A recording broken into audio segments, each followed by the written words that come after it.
Hey everyone, welcome to my YouTube channel. We have an amazing interview today. I just want to introduce myself very quickly.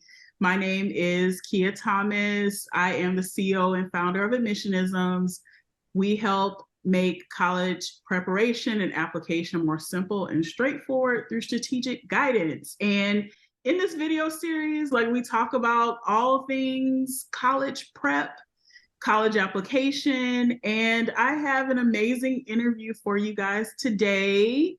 So this is Danielle Slaughter, and I'm just going to open this up with tell us about yourself and what led you to specialize with the admissions essays. Okay. So like you said, my name is Danielle Slaughter, and oh my gosh, what led me into writing first off was I started graduate school. Oh my gosh, I'm so old. I started graduate school in 2006. Yeah, I started working on a master's in English with an emphasis in rhetoric and composition. And I thought I was going to go to law school. Didn't happen. It didn't happen, but it didn't happen because while I was in graduate school, I started tutoring in the Writing Center, and they convinced me, actually some of my other colleagues in the Writing Center were like, you should apply to actually teach freshman composition. And I was like, I don't know, I was like 23, 24 maybe. And so that meant that all the kids coming in were very close in age to me. I'm sure, don't look my age. So I was like, I don't know about this. And literally after the first week of teaching, I called my uncle on the phone. He was like my person that I talked to about all my life plans, called him and was like, we need a new plan. And he's like, what do you mean? And I was like, I don't think I'm supposed to go to law school. I think I'm supposed to be teaching. And he was like, you don't like kids? Just hysterical. And I was like, it's not that I don't like kids. I grew up in a really big family. And so for him, it was like, you don't want to teach kids. It had never been on my radar to be a teacher. I went from wanting to be an engineer, all these things, literally never said I wanted to be a teacher. I don't think. I don't know. Maybe my mom remembers once. I don't know. And I just remember after that first week of teaching, I just felt like this is what I'm supposed to be doing. And I loved it. So I taught freshman composition from 2007 until 2016, I think, somewhere in there. And I was also tutoring in the Writing Center, in the athletics department. But my sweet spot became personal narrative and teaching people personal narrative. I started blogging, and which is really just writing personal narratives all day, and kind of found some success in the blogging world for a little while. And I have gotten to a point 10 years later where my life is pivoting again. And I've spent the last year trying to figure out what am I going to do? What should I do with my brand? And it all came back to teaching. That is what I've always loved. That's what I've been good at. And so, yeah. I love that. I think it's so funny how sometimes callings find us, right? When I went off to college, I was like, oh, I'm going to be a clinical psychologist. I'm going to have my own private practice. Well, that changed, right? And then I was like, okay, I'm going to pursue this Ph.D. in psychology. And I'm going to learn research. I want to do something non-academic, something non-traditional. I ended up in academia. I remember that because I wanted to be in academia and you didn't, and you ended up and I did. It is amazing how that works out, right? Taught full-time, so many courses for years and years and years. And it was literally what started me off into the admissions world and helping students achieve their dreams to get into the colleges they want, or even to find the best fit colleges, was a student of mine who was like, I told this story about my journey to the PhD and how the first 2 times I did not get in anywhere, right? But that third time I got multiple, acceptances. And she came to me in office hours. She's like, I'm so glad you shared that. That's really inspiring. I'm applying to physical therapy programs right now. She's like, I applied once myself, didn't make it. She's like, will you help me? And my first thought was, I don't know anything about physical therapy. But you know what? Like an application is an application is an application. Like, what can I apply from my own personal experience to help you? And that just kind of started me off on a different path. So here we are all these years later. So I totally get that. All right. So I worked as well, mostly with high school students to help them write admissions essays. I consider myself a pretty good writer. I was an English minor back in the day, fun fact, but yeah, but I consider you an expert with English composition and rhetoric. So I'm like so geeked to talk to you about today. Here's a question. So from your perspective, how do you think that writing an admissions essay is different than like the standard 5-paragraph essay that like we're kind of trained to write in school? So the first thing I taught my freshman students was to forget about 5-paragraph essays. You're not writing to a test anymore. And so when they taught us to do a 5-paragraph essay, it's because that's usually how many paragraphs that you need to pass an exam. Like you have like your 3 thoughts, your main, your introduction, your 3 main points, your conclusion. And that's really all you need for a standardized test. But that's not effective writing. Like no writer, I don't want to say true writer, but no writer that I ever admired has only written 5-paragraph essays. So if you read essays by Toni Morrison or Audre Lorde, you're going to get some 1-sentence paragraphs. And so people need to think about the fact that it's not an exam. It feels like an exam because you're trying to get into college and this is big moment in your life, but it's not an exam. And there's no right or wrong answer. And a lot of times when you're writing an essay, you're looking for like, let me write this right answer, which is what I love about English, is that any answer can be right if you can prove it, is what I would tell my students. If you can prove it using facts, and like there had to be real facts, not make-believe ones, then your answer can be correct. And so stop thinking about it in terms of, I have to write to this test, I have to have like these main points to get that across. And then also you have to be yourself. So you have to find your voice for these essays. Colleges are looking for someone who's different. Like they're going to get all these kids who have straight A's, all these kids who have played a sport or volunteered or all of that. Your college admissions essay is the one moment when you have to show why you are different from all of those other people. I love that you say that, because that's exactly what I told students. I'm like, this is an essay about you. Like where else in the overall package of materials that they get, when they're looking and deciding which students they're going to admit for an incoming freshman class, where else can you tell them about yourself, what makes you tick, what you think is important, what unique things do you bring to the table? I'm like, it should be personal, you know, like going back to your theme about personal narrative, it should be personal. You're not breaking down, Hemingway or something, right? You should show up in this essay. What do you want to tell the admissions committee about who you are? So I love that you shared that piece. Like we're totally in sync on that point. Yes. Number one thing I tell any of them, like, this is your chance to stand out. This is your chance to show a side of you that is different from what's in your application, or maybe explain your application. Like, I think people also underestimate that you can use that as a time to explain why you might not have, of the perfect grades or the perfect SAT score, and show kind of how you've been resilient in other ways. And that can kind of balance those scales for you, because it's easy to be a straight A student when everything is taken care of for you at home.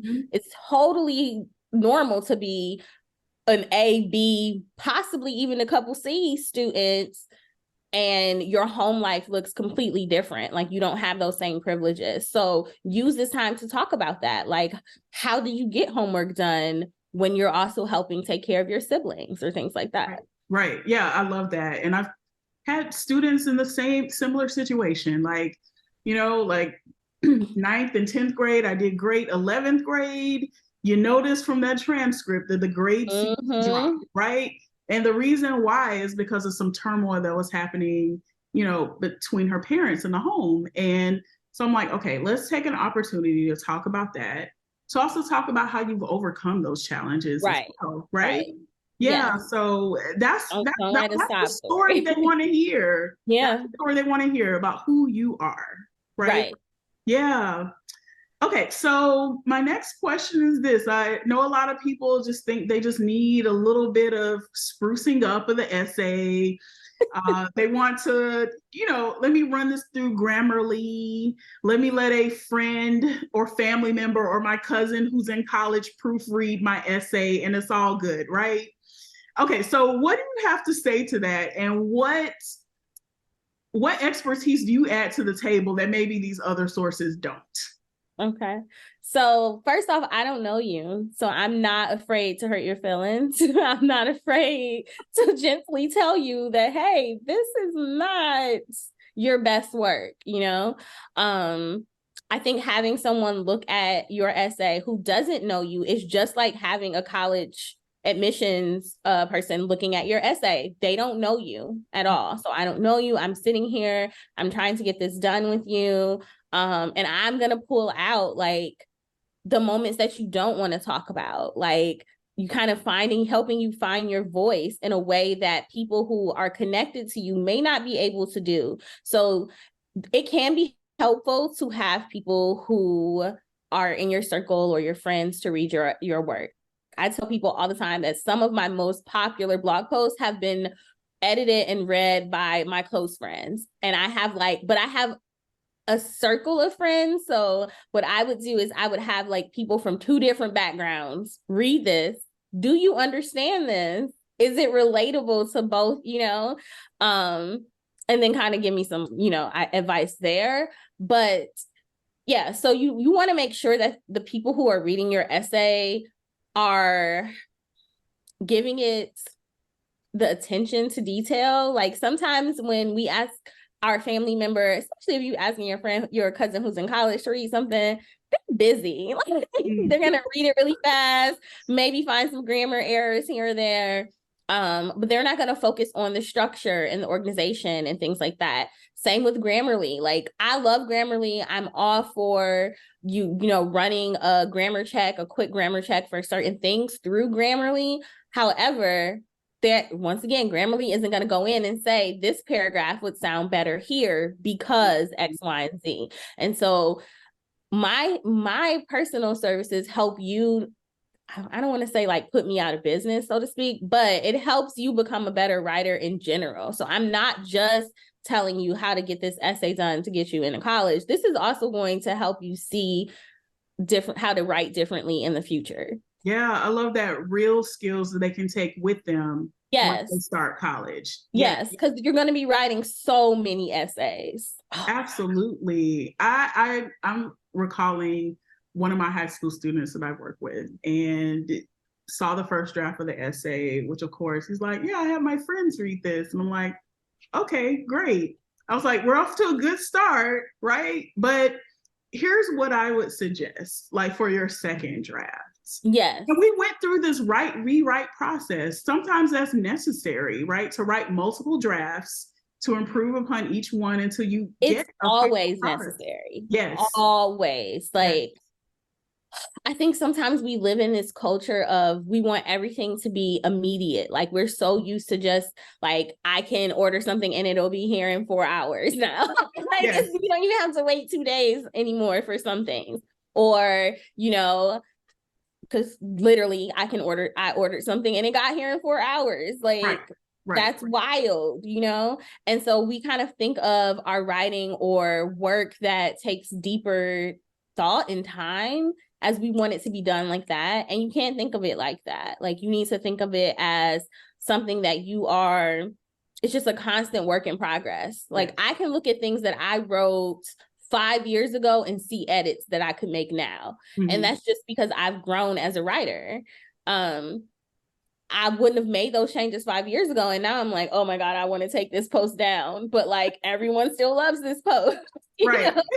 So it's just like, your writing is going to change and evolve as you change and evolve. Yeah, I love that. I love that. That draft rewrite process is unmatched, you know. Yes. And when the student says, "Oh my gosh," you look at the final version and the first version and they see the growth. Yes. Yes, like these are the skills you're going to need to take with you to college. That's why Yes. I spent time doing this, you know?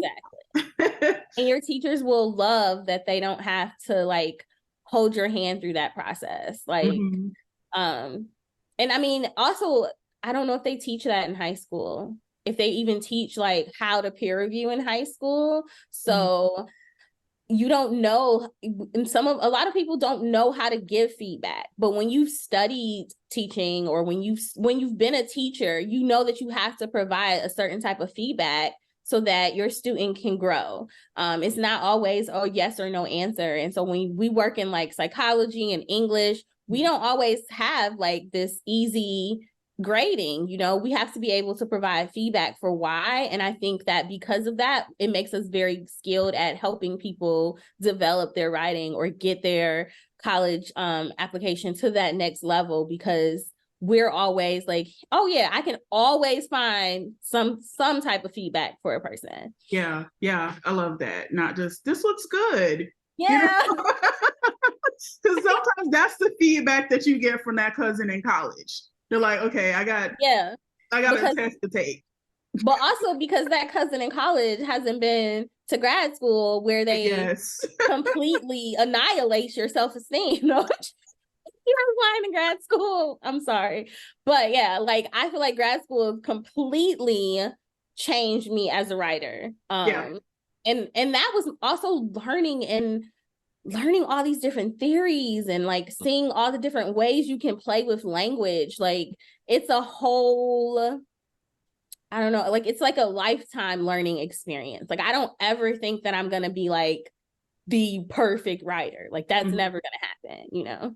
Yeah, constant evolution. Exactly. Well, speaking of evolutions and technology, so AI, I want to talk about this really quick. I have some strong opinions about it. You probably do too, right? So as soon as ChatGPT came on the scene, I'm sure students were like, great, I never have to write another essay again. I'm just going to pop it in and I'm going to submit this to college. What are your thoughts about that? I just want to ask you because I have some opinions here as well. So, as I don't want to say that like I'm like a big techie, like I love learning about different software and technology, like obviously, like I was a blogger. Technology has really helped my life in so many different ways. But I think that when you are developing your own voice, which at 17, 18, you don't fully know who you are. So that's one reason writing this essay is so hard. You don't want to turn in an essay that's written by a robot. You don't, because that essay does not show who you are as a person. It doesn't show your voice. It doesn't show your uniqueness. It's probably going to spit out these standard looking paragraphs. It's not going to do the play on words that you can do if you're telling a story where you have a quote and you have a sentence. Like a robot is never going to be able to convey your human feelings because they didn't feel it and they didn't participate in what was taking place. I would say, I don't want to be completely like negative because I can see the ways that AI can help people who have disabilities or who struggle with getting started with writing, or maybe even helping you find a prompt or something like that. But I wouldn't suggest using that as your starting point. Like, I know for my services in particular, we will not be using AI because I really want to get to know you on an individual level. And I want to know your voice. I want this to be your story, not a computer story that might turn and send something similar to someone else. Like, you don't even, like, you don't know if you're going to get an original essay. They're just grabbing from the internet. You're gonna end up plagiarizing someone's work. Right. They might plagiarize somebody who's like 37 and has kids and use that tone of voice and things, and like you are 17 and you're a soccer player, like that's not gonna sound like you, and you really want your college admissions essay to sound like you. Agree. And it really goes against the whole theme of this is supposed to be a personal narrative, right? Yes. There's no AI tool that can tell your story, with the detail and bringing in some emotionality. Like it just cannot do that. And also the point about plagiarism, like you don't know where it's pulling this stuff from. No, you don't. Is such a great point.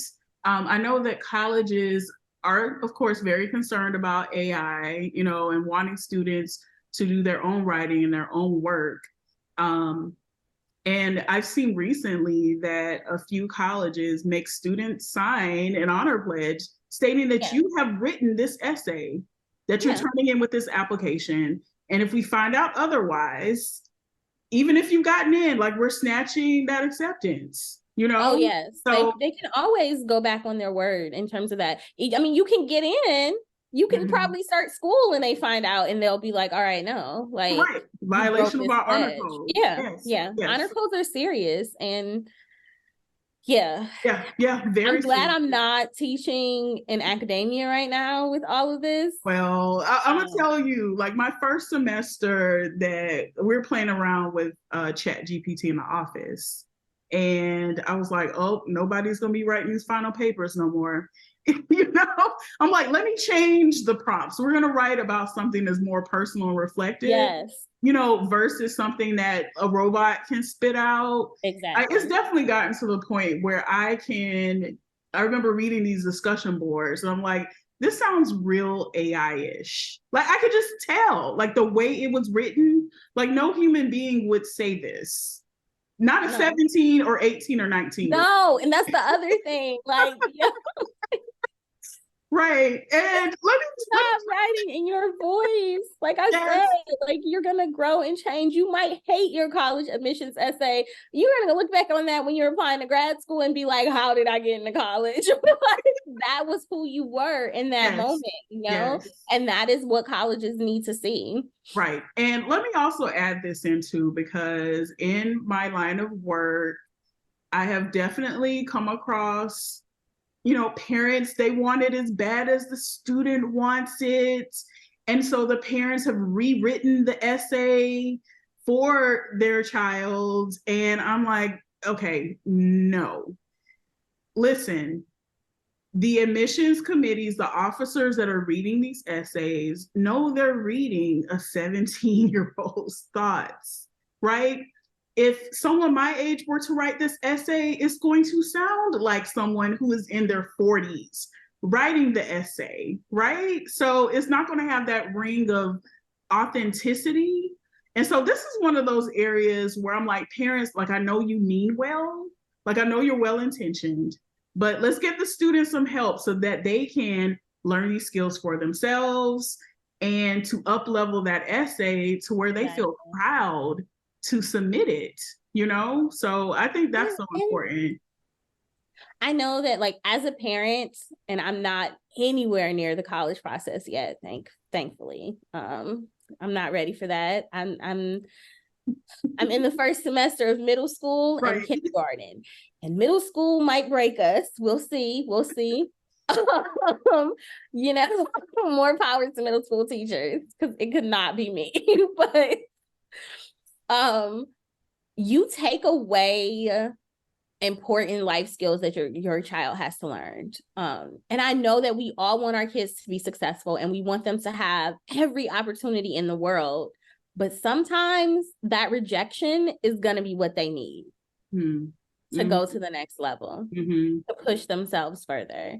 And learning to deal with rejection now when they have someone who can help them through that grief and through the process of what it looks like to not always get what you want is so much better than having all these adults walking around who have always gotten everything they want. And then the first time they don't get what they want, which will happen in college, the first time something doesn't work out, they miss an assignment, they oversleep and they can't turn in their assignment. anything like that, like, and they are upheld to these rules. Well, I don't know if that's changed, but like I used to have very strict professors that was like, this assignment is due at the start of class. If you don't turn it in at the start of class, you can't turn it in at all. Sometimes they would say if you turned it in after the start of class, you get a lower grade, you know, that kind of thing. But if we don't teach them how to deal with this rejection or the process of, okay, I got to try again. I didn't get in early decision. I got to, you know, put in more effort and do the next round. If we don't teach them that now, they're not going to know how to do that when they're in their 30s or 40s and their life it will happen. Or it may happen before then. I'm right. It will happen. It's going to happen at some point. You know, I recall being a GSI, which is a graduate student instructor at Michigan while I was getting my Ph.D. and having students in my office who were accustomed to making straight A's and being at the top of their class. But now we're in the big leagues, baby. And I mean, just falling apart that they did not get an A on this exam or did not get an A. Like, they're just unaccustomed to it. I'm like, okay, we're going to take this as a learning experience and we're going to improve from here, you know? But to think that you've learned all there is to know and that you're going to get an A on every single thing, that's not real life. That's not real life. So we're going to learn that lesson right now and we're going to improve. That's what we're going to do, you know? So yes. Okay. So what are your thoughts on essay themes to embrace and those to avoid in an admissions essay?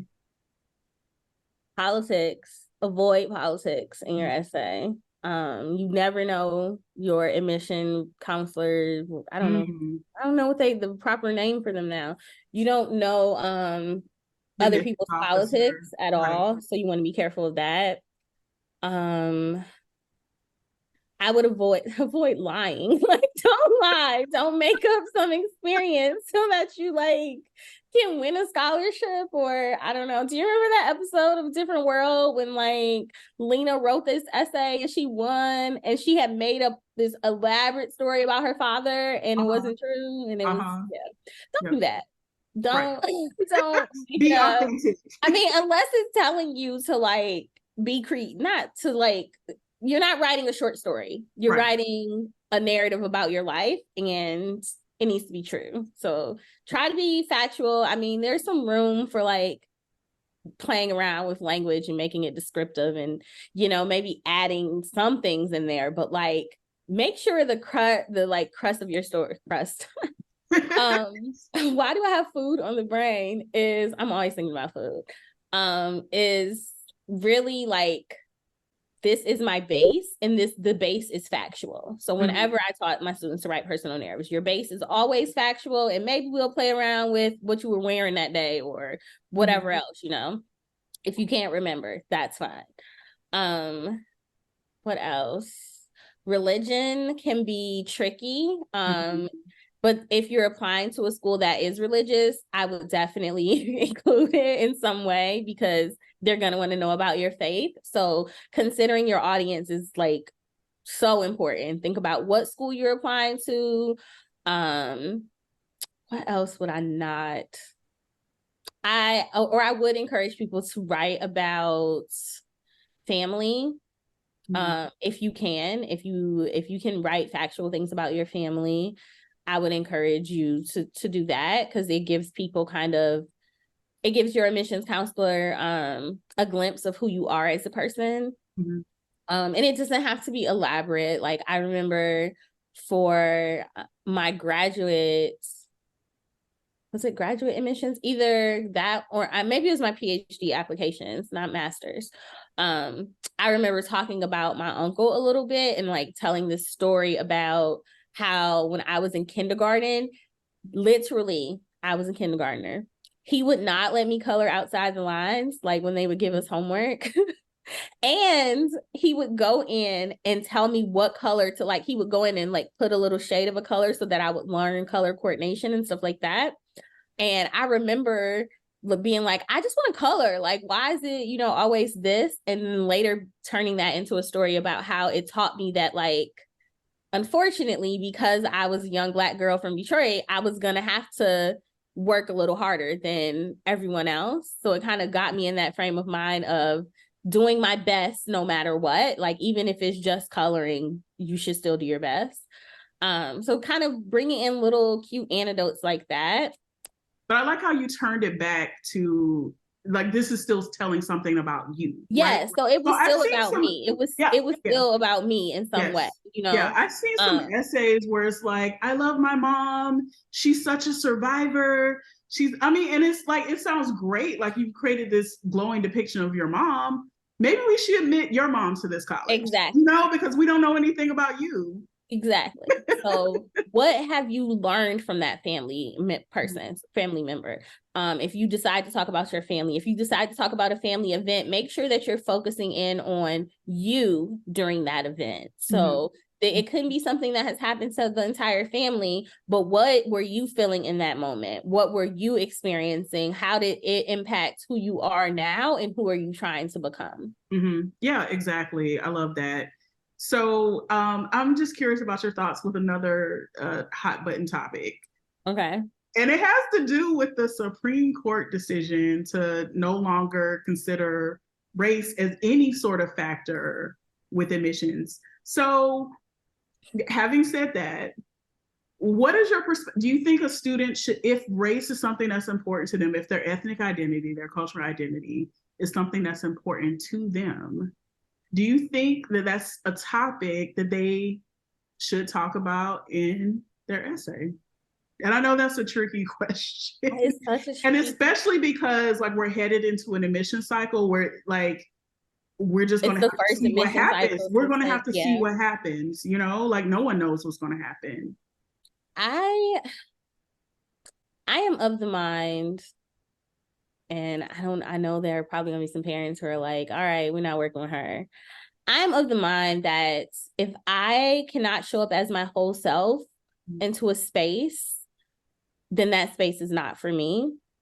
And so if I were advising my own child, I would want my child, and race is important to them in some way. Like, say later down the line that, like, my kid decides to write his admissions essay about the Black History program, that he went through with his mom, or watching his mom create this Black History program and what it taught him about Black history and blah, blah, blah, which are all factual things, I would want him to do that. Like, that is who you are as a person. But yeah, so do you want, and this is what I would ask you, do you want to go to a school that would deny you admission because you talked about your race in your essay? Do you want to attend that school? Right. Yeah, like, and you don't have to talk about, like, people think that when we're talking about race, we're out here talking about, let's go burn down, like, all the Confederate flags and all these things. And I said, like, no, these kids are going to talk about what Sunday dinners, like making Sunday dinner with their grandmother, the theme of that, or their quinceanera. Like, it's okay. Like, these are part of their culture, and they should be allowed to express themselves in that way. And if universities are no longer going to consider race, then it doesn't matter. They're writing a college admissions essay that tells you who they are.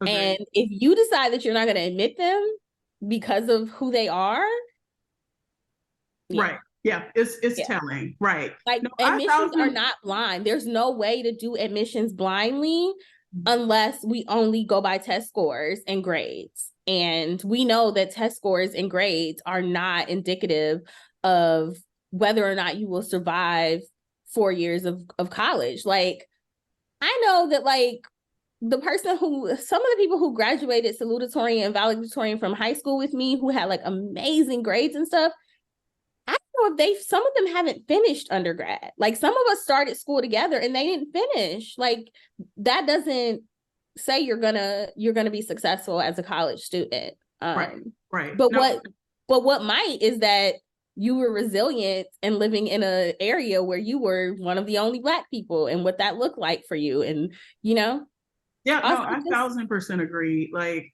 apply to HBCUs. Well, I think more of that is going to happen in the future. Absolutely.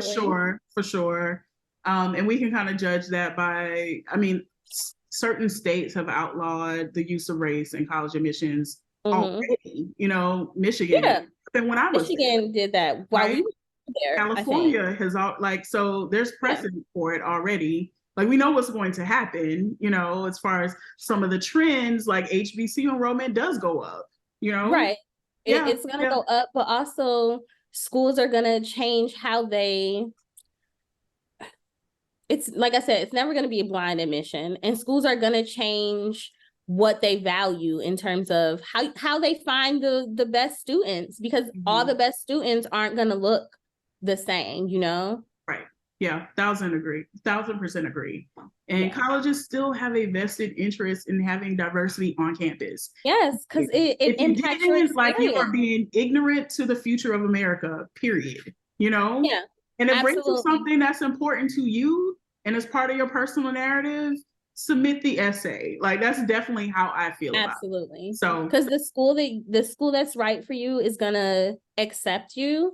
And like I said, you don't want to be in spaces where you can't show up as your whole self. If you're afraid to show up as your whole self before you even get in. Right. This might not be the school for you. Yeah, exactly. Okay. So what, in your opinion, is the recipe, going back to the food theme, to create a standout essay? Like what elements do you think need to be there? Okay. So here comes my teacher brain.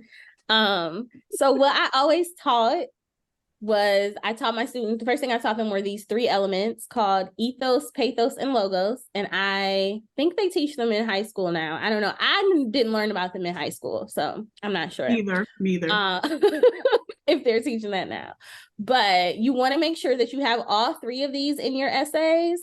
And it's going to look different in a personal narrative, whether or not you have how much you put in. Like I was telling Kia before this, is that you want to think of your narrative as like you are baking a cake, but you are baking a cake for a specific audience. So all cakes need flour, but what kind of flour are you going to use for your cake? And like that can be how much pathos am I going to, or no, I don't want to say pathos.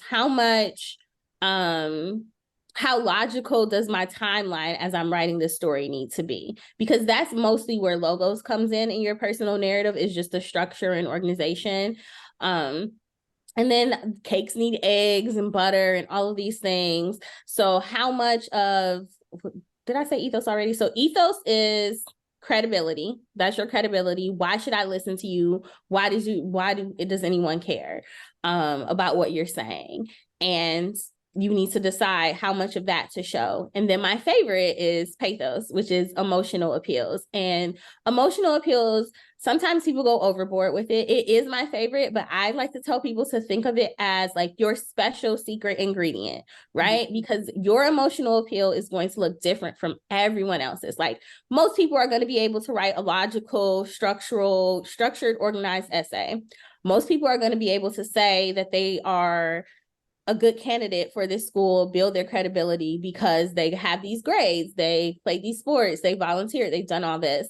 But everybody's pathos is going to look different. And the emotional, like that really like the really thing that like makes a good essay is being able to tug on that admission counselor's heartstrings in some way. And it can be good. It can be like, I'm not talking like making them sob, while they're reading it. There is a time for that. And some people might have really good stories like that. But if you don't have one of those types of stories, that's okay. Like you can still pull and appeal to people's emotions in different ways.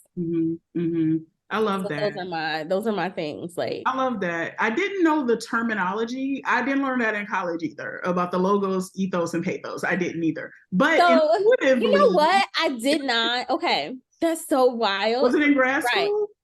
I learned it in grad. You're right. So when I learned how to teach, because this is something that like a lot of I'm gonna get in trouble. A lot of our professors didn't learn how to teach. Like there's an art of teaching. Yes. And when I was in graduate school, because I was studying rhetoric and composition, one of the classes I was taking was composition pedagogy. And so like that was actually teaching me how to teach this to other people.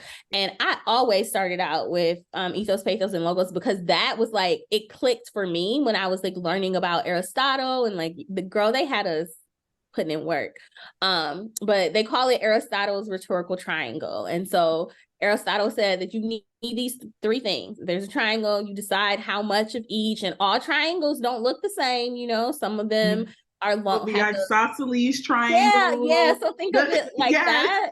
that. That's how I would explain it to my students. But most essays are going to have all three of these things. Mm-hmm. And you just have to decide what style needs more. And I tell people, personal narrative is the time and place for you to use pathos. Mm-hmm. That is the time to emotionally appeal to somebody. You can want them to be mad. You can want them to be sad. You can make them want to go out and change the world in some way. Like there are so many different emotions that you can appeal to, and you just need to decide which one you're going to go with and formulate your essay around that. No, I love that. This called to mind one of my experiences with working with a student who was applying to graduate school. And when I first read her essay, it was giving a lot of, this is my dream school. Please, please, please, please, please let me in. And I'm like, okay, listen. All right, that's not going to work. Right. And intuitively, I'm like, where's the credibility? How have you prepared for graduate school? What makes you a good candidate?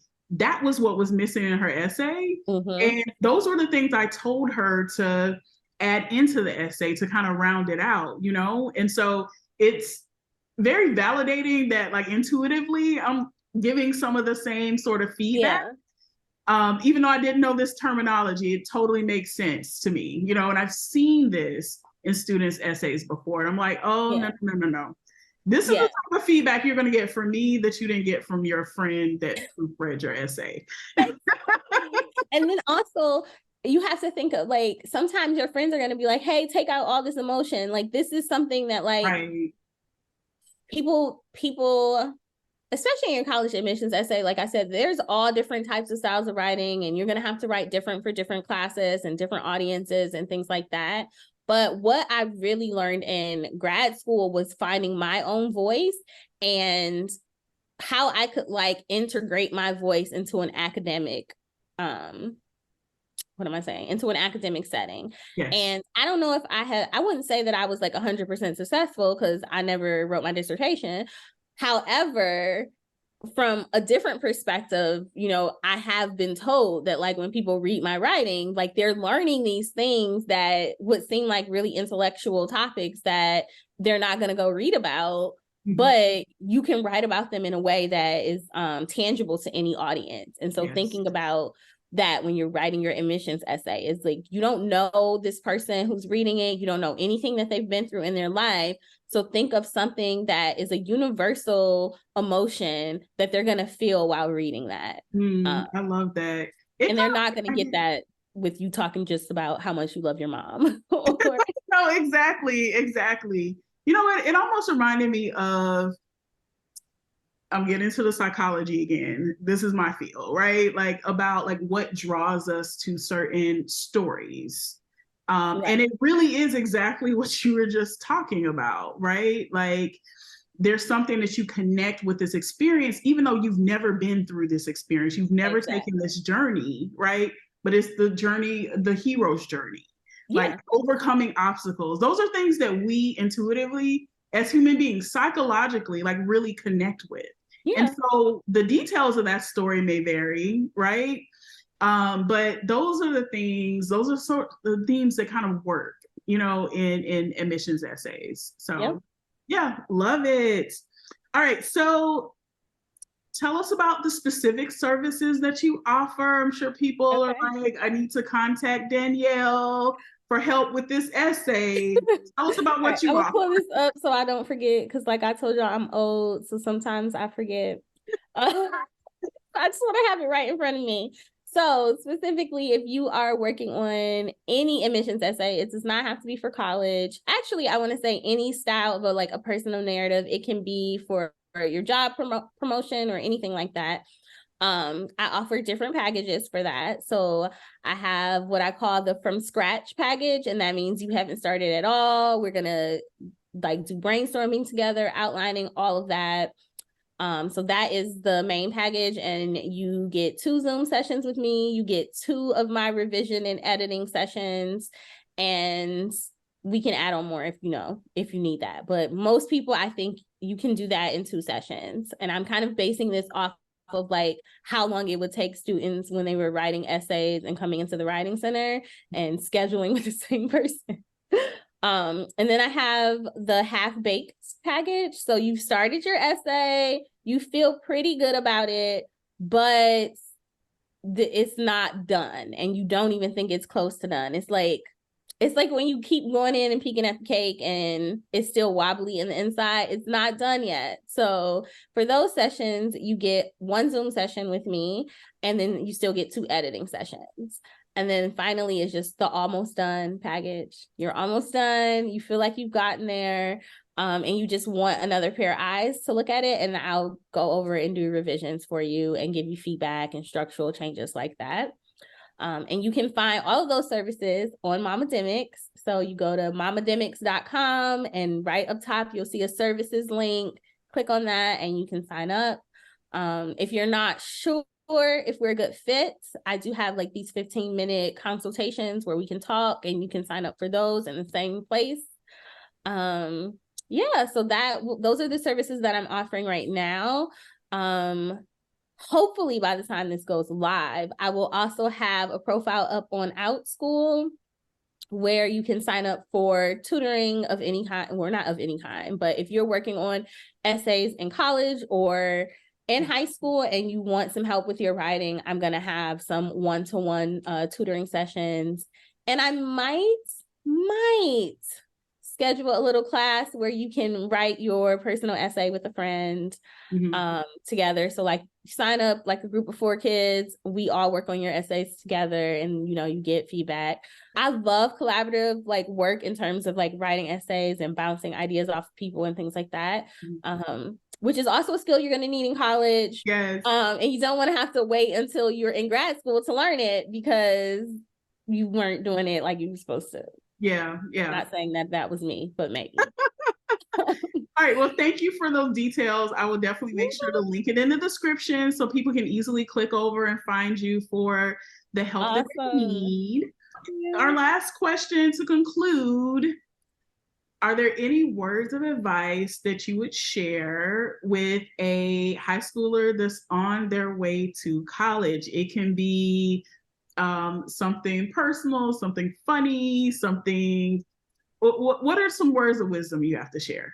I would say don't put so much pressure on yourself. I know that we are taught that college or the years right after high school are supposed to be these huge fundamental years for us, and they're going to impact our future forever.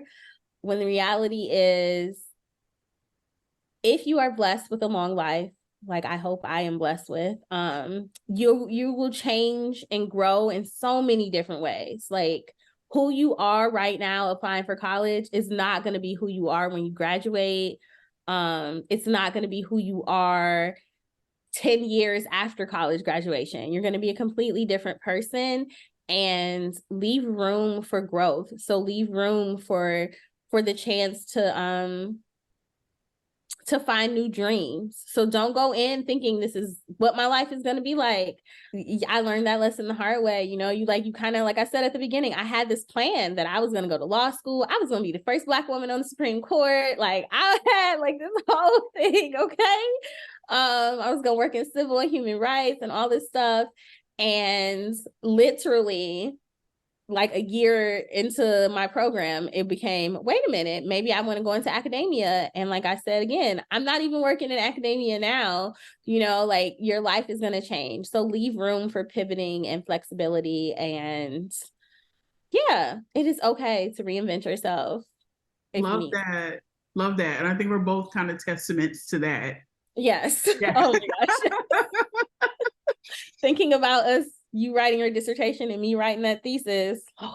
Oh gosh. Oh I gosh. am so not that person anymore. I read my master's thesis and I'm still not sure how I got a master's. So I read that recently. Like I said, you're like, my writing is so different. Right, And right. I think that that became part of the problem, you know, for me, was that I wasn't leaving room to grow and to have a voice.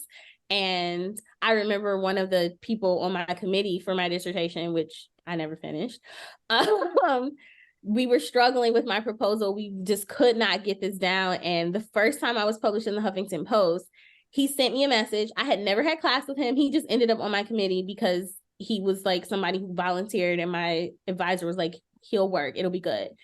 And he was like, I think we found your voice. Wow. And Wow. it was a story, me writing a story about my kid on the Huffington Post. He was like, I think we found your voice. And if I ever go back and finish, I want to remember that like I found my voice outside of school, but I've still managed to use my education, and that's okay, you know? Love it. I absolutely love that. Love that. All right. Well, thank you so much, Danielle. This was an amazing interview. I'm sure people get so Thank many you for tips and having insights me. from this, and we got to have you back in the future because there's so much to talk Okay. about writing. Yes. Or I can come down to Florida and we can do workshops. I saw you do workshops now, and like Yes, I'm into it. We will definitely, we can do workshops together. I can come down, you know. we would I get definitely like make some plans and collaborate. days off now. So yeah. I love it. There's lots in store for both of us. So Yes, stay absolutely. tuned. If y'all not subscribed, please subscribe. So you can Bye. be the first to know about some of these upcoming events that we have planned. So thanks and take care. Bye, y'all.